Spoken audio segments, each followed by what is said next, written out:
Apparently CrossFitters have started maxing out on bicep curls. In before they're called biceps curls.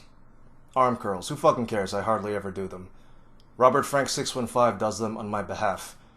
And I bench, squat, and deadlift on his behalf. It's basic agency. Normally I would roast a video of CrossFitters lifting like complete shit, which is any video of CrossFitters doing anything. But the video is too short, and there's almost no talking, just a bunch of cheering, all of which is undeserved. So I can still shit on the video, just not in EIF format. That's why I'll link to the video in the description box and post screenshots in this video.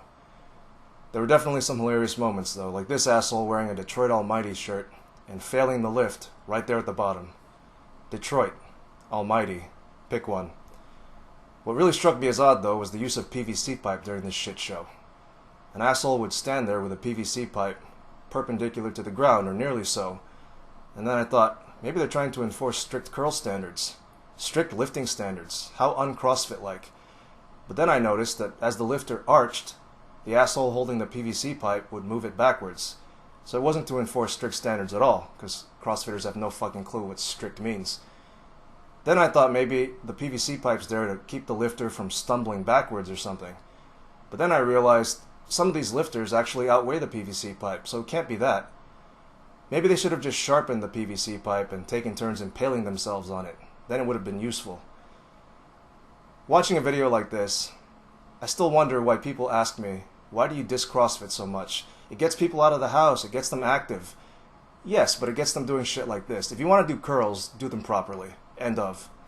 And don't use fucking bumper plates to make your lifts look bigger and better than they really are. Then they become CrossFit plates. We now turn from shrimps trying to lift weights that look heavier than they really are, to companies trying to sell cans of fish that look heavier than they really are. About 2.5 years ago, someone brought a class action lawsuit against STARKIST for underfilling its cans of tuna by a couple tenths of an ounce.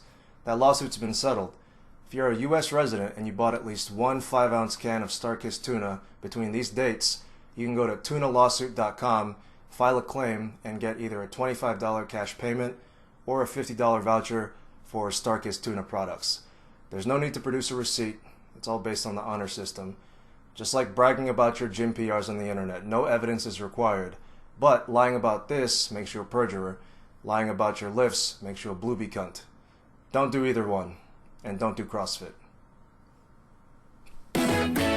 Like the video and subscribe to the channel now. Everybody drugs them body sometime. Everybody tries the gear somehow.